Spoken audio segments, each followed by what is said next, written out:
안녕하세요 여러분, 이도입니다. 오늘은 미드사 세계문학전집 난이도 중상인 유명한 문학상 작품들을 가지고 왔는데, 문학상을 받은 작품들은 대중성을 무시 못해가지고 좀 난해하지 않지만 그래도 재미보다는 어떤 뜻을 담고 있다 보니 쉽지도 않은 책이라고 생각하는데요.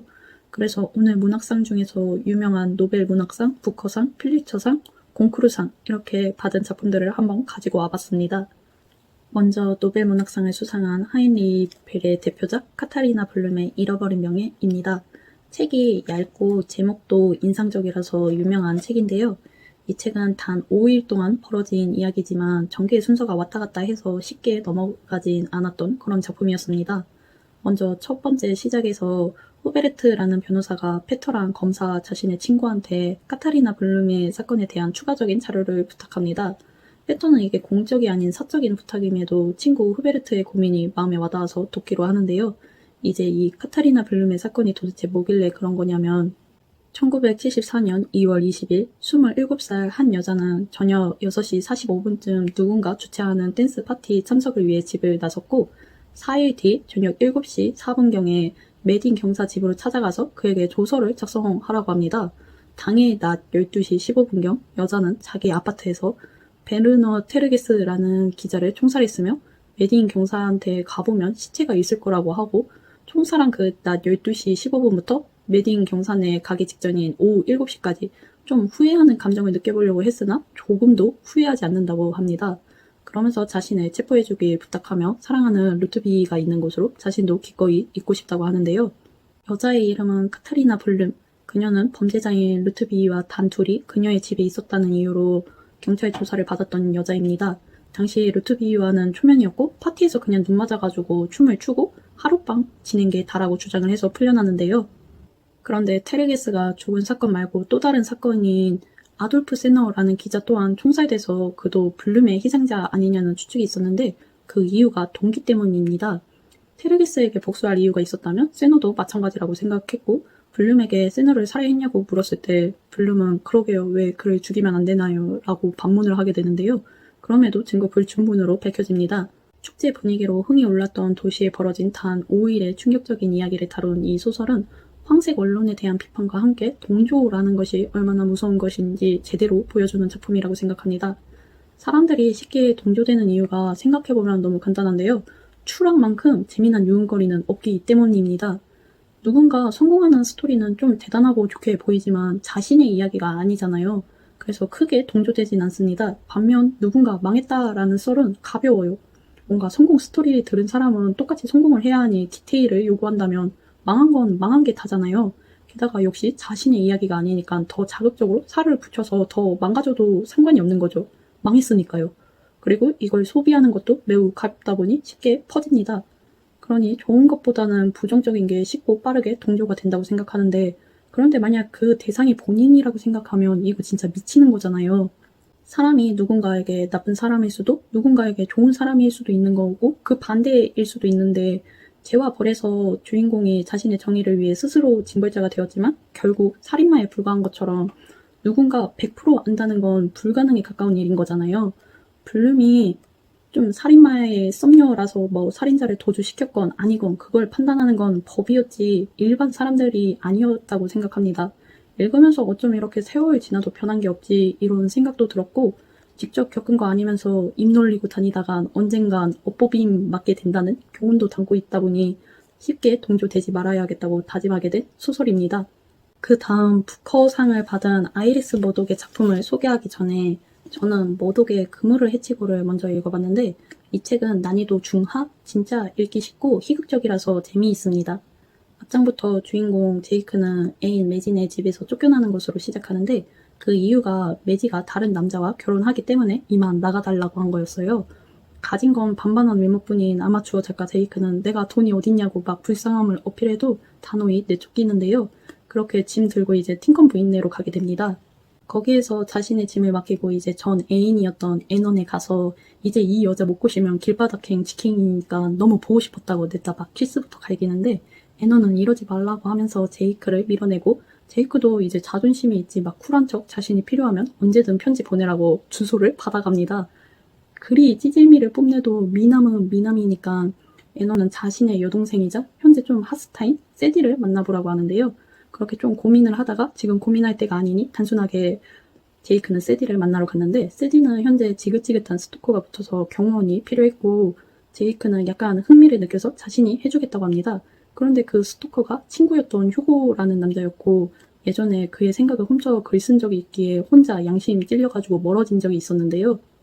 휴고가 세디를 스토킹하는 건 말이 안 되는 것 같고, 애너에게 관심 있는 걸 세디가 착각한 거 아닌가 이런 생각 중이었는데, 그렇게 경호원이 된 1일차 제이크는 바로 세디의 아파트에서 감금을 당해버립니다. 여기까지가 6장 중간까지 내용이고 총 20장으로 4명의 남녀가 얽힌 이야기인데요. 중간에 마즈라는 강아지가 나오는데 상당히 귀엽습니다.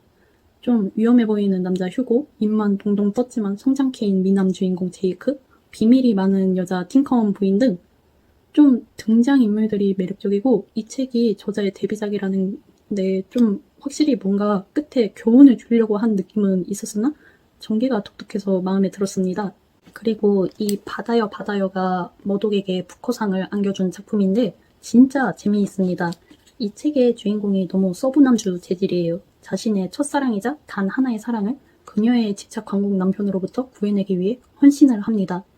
역사 이전이라는 첫 시작에서 화자는 회고록이지만 거의 일기에 가까운 글들을 쓰고 있는 중인데요. 이걸 미리 쓸 걸 후회하면서 인생의 주요 사건을 다 지나 이제 고요한 회상만이 남았다고 합니다. 그냥 한마디로 늙었다는 소리인데요. 이전엔 좀 일시적인 글들을 썼다면 이제 오래 남을 영원한 글들을 쓰려고 합니다. 화자의 이름은 첼스 에로비로 아내도 자식도 형제도 없는 노인인데 연극계에서 알아주는 유명 인사라고 합니다. 그리고 현재 시골 바닷가 근처 집 하나 얻어서 은퇴 생활을 만끽 중이었는데요. 먹는 것에 진심이고 바다를 보면서 유유자적 수영도 즐기고 자신 곁에 있던 사람들 한두 명씩 회상을 하게 되는데, 먼저 이 바닷가 근처로 오게 된 이유는 첫 애인이었던 연상녀 클레멘트의 고향이라서 오게 된 거고, 자신보다 더 자신을 사랑해준 리지라는 여배우랑 남편이 있었지만 찰스 때문에 이혼을 한 여배우 로시나, 첫사랑이자 보석이고 너무 사랑해서 막 무서울 정도였던 하틀리 등 많은 사람들을 회고록에 기록하고 있었습니다. 그런데 이제 역사라는 부분에서 회고록에 적었던 인물들이 은퇴한 찰스네로 한두 명씩 찾아오게 되고, 자신이 너무나도 그리워했던 유일한 사랑 하틀리가 너무 초라하게 늙고 변해서 찰스는 현재 이 불쌍한 하틀리를 구해내고 다시 서로 사랑했던 예전처럼 돌아가 행복해지기 위해 고군분투하는 그런 내용입니다. 솔직히 역사 이전은 카사노바 늙은이의 회고록이다 보니 썩 재밌진 않았거든요. 그냥 무난하게 읽힐 정도였는데 역사 부분부터 엄청 재미있습니다. 약간 격정적이고 피피물도 좀 있고 오해 삽질도 있고, 여기서 찰스가 주인공인데 너무나 서브남스러워요. 약간 타이밍 맞게 찰스는 빠져야 하는데 자신의 사랑을 더 힘들게 합니다. 이게 찰스가 일부러 그런 건 아닌데 나중엔 또 일부러 영악하고 막 난리가 나거든요. 그런데 각자 입장 생각해보면 다 이해는 또 가요. 찰스도 그렇고 하틀리도 그렇고 하틀리 남편도 다 이해는 갑니다. 읽으면서 위대한 개츠비가 좀 많이 생각이 났는데 이 책은 조금 더 희망 버전이라고 해야 하나? 그래서 좀 재미있었던 것도 있고, 머독의 그런 특이하게 중간 부분이 진짜 재미있어요. 그리고 남자 주인공들이 매력 있는 것도 좋았고요. 희극적이라는 부분도 제 개인적으로 마음에 들었습니다. 이 바다요 바다요 같은 경우는 정말 청량한 바다 묘사도 좋았지만 바다처럼 막 밀물 썰물 막 파도 치는 것처럼 그런 역동적인 느낌도 나서 좋았고, 철학자인 작가가 글을 이렇게 재미있게 쓸 수 있나 싶은 저의 편협함도 깨줘서 좋았습니다. 그냥 별 생각 없이 읽는다면 그물을 헤치고가 읽기 수월하지만 저는 바다요 바다요가 진짜 더 재미있었습니다. 그 다음은 필리처 문학상인데요. 먼저 1940년 픽션 부분 수상인 존 스타인백의 분노의 포도입니다. 이 책은 조드 가족의 이야기인데요. 교도소에서 모범수로 나온 톰 조드는 남부 중간 가족이 있는 시골로 돌아가던 중에 목사였던 케이시를 만나서 같이 가게 됩니다. 그런데 가보니까 주변은 완전 폐허가 되어 있었고 집은 반이나 부셔져 있었고 가족들은 또 없어서 당황을 하는데, 그때 멀리라는 옛 친구를 만나서 상황을 듣게 됩니다. 은행에서 세금을 올렸고 소장농들은 이제 낼 돈이 없어서 점차 땅을 빼앗기는 중에 조든의 가족은 집을 지키려다가 무차별하게 밀고 들어오는 트랙터로 인해 집이 부서져서 큰아버지 존의 집으로 갔다고 말을 해줍니다. 그래서 이제 큰아버지네로 가게 됐고 거기서 서부를 아예 떠나려고 하는 가족들을 만나게 되면서 톰과 부모님, 동생들, 여동생의 남편, 할머니, 할아버지, 케이시까지 13명의 대가족은 일자리랑 희망이 있는 서부 캘리포니아로 떠나게 됩니다. 한 8장까지 나온 내용을 압축해서 설명한 거고요. 읽다 보면 어떻게 끝나게 될지 너무 궁금해지는 책인데 열린 결말이더라고요. 그래서 뭔가 좀 아쉽기도 하지만 한편으로는 다행이라고 느껴진 소설입니다. 이 책은 환경에 의해 악인이 된 사람들이 등장하는데요. 주인공인 톰 조드는 사례로 교도소에 간 이유가 그 상대방이 먼저 칼을 휘둘려가지고 그냥 삽으로 때린 거였고, 케이시는 속세에 살고 싶어서 목살을 관두지만 후에 다시 박해받는 노동자를 위해 투쟁의 지도자가 됩니다.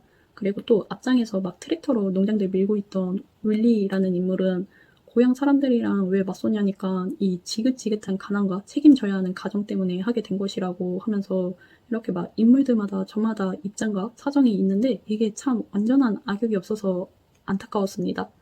상황 또한 긍정적으로 생각할수록 점점 비참해지는데 그럼에도 희망을 찾아 나아간다는 게 먹먹하고 대단했고요. 이 책의 큰 내용은 조드 일간의 중심으로 나오는데 중간중간 다른 시점의 이야기로 바뀌면서 조드 일가랑 또 연관이 돼가지고 뭔가 풍성하게 읽히게 되고, 여기서 짐 케이시라는 인물이 상당히 예수 같다고 느꼈는데 찾아보니까 그리스도의 이니셜과 같다고 합니다. 예수는 인간을 사랑했고 그의 제자가 예수를 죽였지만 다시 부활한 것처럼 제 생각에는 이 부활이 케이시의 의지를 톰이 그대로 이어받는 게 아닌가 이렇게 생각이 들었고요. 이 책은 아무리 비참해지더라도 그 안에 희망을 찾아서 나아가려는 그런 인간 존엄성이 돋보이는 작품입니다. 그 다음 1949년 플리처상 연극 부분 수상인 아서 밀러의 세일즈맨의 죽음입니다. 이 책 또한 한 가족의 주요 등장인물들인데요. 1막 내용만 축약하자면 60살인 세일즈맨 윌리 노먼은 양손에 이제 무거운 가방을 들고 집으로 퇴근하는 걸로 시작합니다. 책은 운전을 할 때 감각이 둔해져서 속도를 올려가지고 난폭 운전을 하는데 이걸 본인도 알고 있습니다. 그에게는 가정적이고 착한 아내 린다랑 최근에 농장 일을 하다가 돌아온 큰아들 비프, 여자만 밝히는 작은아들 해피가 있었는데 아들들이 미래 생각 없이 정착을 못하고 막 되는 대로 살아가는 게 답답하고 걱정이 됩니다. 밀리는 최근 혼잣말도 늘었는데 막 과거랑 현재의 기억이 오락가락합니다. 그에게는 친구 찰리가 있었는데 그의 아들 버나드는 막 멀끔하고 승승장구 중이라서 괜히 자신의 아들들이랑 비교되면서 걱정도 됐는데요. 아들들은 그런 아빠의 마음도 몰라주고 아빠 편만 드는 늙어버린 엄마를 보기 막 불편해합니다. 엄마는 아들들한테 아빠 미워하지 말라고 안 그래도 자살 시도하고 있다고 말을 해주었고, 가족들은 앞으로 어떻게 돈을 벌지 막 연구 중에 해피가 형이랑 동업해보겠다고 하자 윌리는 막 여러 조언을 해줍니다. 그리고 엄마는 아빠가 자살할까봐 가스 히터에 연결된 고무 호스를 떼어버리는데 이번엔 비프가 엄마 대신 떼어내면서 1막은 내리게 됩니다. 이제 2막과 레기엠 이렇게 남아있는데 약간 반전이 있다 보니 이 책이 좀 극본에다가 얇은 편이니까 스포 없이 보는 걸 추천하고요. 세일즈맨인 윌리가 무엇을 팔고 있는지 가방 안이 나와 있지 않은데 제가 생각하기엔 그냥 팔고 있었던 건 자기 자신이지 않나 싶은 게 오랫동안 일을 하면서 즉 자기 자신을 조금씩 팔면서 결국 남는 게 없는 그런 상황을 연출한 거 아닐까 생각이 들었습니다. 그리고 이게 참 방황하는 아들들을 욕할 수 없는 게 그 나름 이유가 있더라고요. 여러모로 이 책은 저에게 경각심을 주는 책이었습니다. 자기 자신을 갉으면서 남는 게 없다면 이게 무슨 의미인가 싶기도 하고 부모님 생각이 많이 났습니다. 뭔가 쳇바퀴 도는 삶을 살고 있다고 느끼시는 분들이라면 이 책 한번 읽어보시는 것을 추천드립니다. 마지막은 프랑스 문학상 중에 가장 권위 있는 상 콩쿠르상을 받은 미세 트루니의 마왕입니다. 이 책 같은 경우는 세계 2차 대전을 배경으로 프랑스인 주인공이 등장하는데요. 이름은 아베 티보주로 자동차 정비공인데 일을 하다가 오른손을 잃어서 현재 왼손으로 자신의 불길한 기록을 적어내리기 시작합니다. 과거 11살 때 학교에서 찐따였고 필스네르라는 전학생이 와서 그에게 아벨은 이 생명을 당신에게가 아닌 이 생명을 아베 티보주에게라는 문신을 새기는 그런 음흉한 짓을 하게 되는데요. 당연히 필스네르는 빡쳐서 이제 아벨을 지독하게 괴롭힙니다. 그리고 학교 수위의 외아들이자 좀 떡대가 있는 네스토르가 아벨을 챙겨주는데 네스토르는 모두가 떠나도 아벨은 자신에게 남을 거라고 합니다. 그러던 어느 날 한 성당에서 신부가 소년 예수를 어깨에 태우고 강을 건너던 크리스토프 이야기를 해주고 있었는데 갑자기 성당은 불길에 휩싸였고 아벨이 화약을 가지고 있었다는 이유로 신문을 받게 되고 아벨은 이제 도망을 치게 됩니다. 그 그리고 다시 돌아온 날 학교는 불타고 있었는데 지하실에서 네스토르는 질식사로 죽어 있었습니다. 아벨은 12살까지 작고 허약했는데 20살에는 이제 키만 커지고 군대에서 이제 살까지 찌게 되니 현재 191cm에 110kg라는 거구가 되었습니다. 그렇게 정비공으로 일을 하게 되면서 어린 아이들에 대해, 정확히는 좀 순수한 존재들에 대해 막 애착을 가지고 있었는데요. 어느 날 한 소녀를 도와주려고 하다가 치안 취급을 받게 되었고 기소가 되었는데, 그때 전쟁이 발발해서 군의 예비역으로 다시 징집되었습니다. 여기까지가 일부 아베 티보즈의 불길한 기록을 압축한 내용으로 총 6부로 구성되어 있고, 제가 느끼기엔 이미 1부에서 일종의 예언자처럼 티보즈가 미래의 자신한테 일어날 모든 것을 설명을 합니다. 가장 잘 드러난다고 생각한 문장을 읊어보자면, 내가 미래에 축복받은 두 어깨 위에 귀중하고도 성스러운 어떤 짐을 짊어지게 될지라도 신이 허락하신다면 동박 박사들의 별보다 더욱 눈부시고 더욱 찬란하게 금빛 도는 별을 목에 걸고 지상을 걸어가는 모습이 나의 의기양양한 종말이 될 것이다. 이 문장이 이 책 후반 내용을 압축한 문장인 것 같고요. 세계 2차 대전이 배경이다 보니 전쟁에 대한 문장도 기가 막히는데, 나는 혹시 전쟁이란 어른이 어린이처럼 굴도록, 다시 말해 병기와 나무로 만든 병정을 가지고 노는 나이까지 역행할 수 있도록 발발하는 것이 아닐까 싶다. 부서 책임자, 남편, 가장 등의 임무에 지친 어른은 군에 동원됨으로써 그런 모든 기능과 신분으로부터 해방된다. 그때부터 자유롭고 무서태평해진 어른은 또래 동료들과 함께 유년기의 장난감들을 확대 복잡한 것에 지나치 않는 대포, 전차, 비행기를 가지고 즐긴다. 비극은 그런 태행이 잘못 이루어지는 데에서 발생한다. 라고 하는데, 몇몇 문장들이 진짜 톡톡 소름 돋고 기괴하고 음울합니다. 이 책은 사람 특유의 모순적인 성향을 잘 보여준다고 생각하는데, 누군가를 책임지고 자신을 희생하는 경우 그 대상에 대해 소유하고 지배할 권리가 당연히 있다고 생각해요.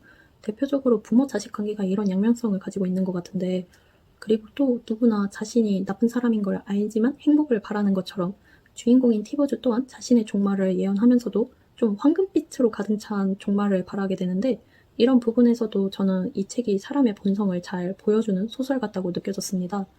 뭔가 저는 처음에 읽기 전에 구원에 대해 기대하고 읽었는데, 구원 소설라기보단 사람의 원초적인 욕망들, 막 식욕, 성욕 이런 단순한 욕구에서 점차 그 메슬로의 최고 높은 이타적인 욕구인 자아 초월 욕구를 잘 보여주는 소설이라고 생각합니다. 원래 악은 재밌고 쉬워서 누구나 다 할 수 있지만 선으로 가는 길이 어려운 거잖아요. 그리고 또 하나 특징이 기호인데, 이건 제가 가방끈이 짧아서 다시 한번 읽어봐야 정리가 될 것 같습니다. 좀 인생 경험치가 쌓이면 다시 읽어보고 싶은 책들 중 한 권입니다. 이렇게 오늘 유명 문학상 받은 믿음사 세계 문학 전집들을 소개해봤는데, 저는 필리처상들이 저랑 좀 잘 맞더라고요. 읽기가 편했고, 그 다음 노벨상이랑 부커상은 비슷비슷한데, 부커는 좀 재미가 있었다면 노벨 쪽은 약간 울림, 교훈성 이런 게 더 강한 것 같아요. 그리고 콩쿠르상은 이 책이 처음인데 뭔가 정복하고 싶어지는, 약간 장미의 이름 처음 읽었을 때랑 느낌이 비슷합니다. 뭐 여튼 이렇게 믿음사 세 문집 두 번째 유명 수상작 이야기는 여기까지였고요. 긴 영상 시청해주셔서 감사합니다. 다음 영상에서 만나요. 안녕.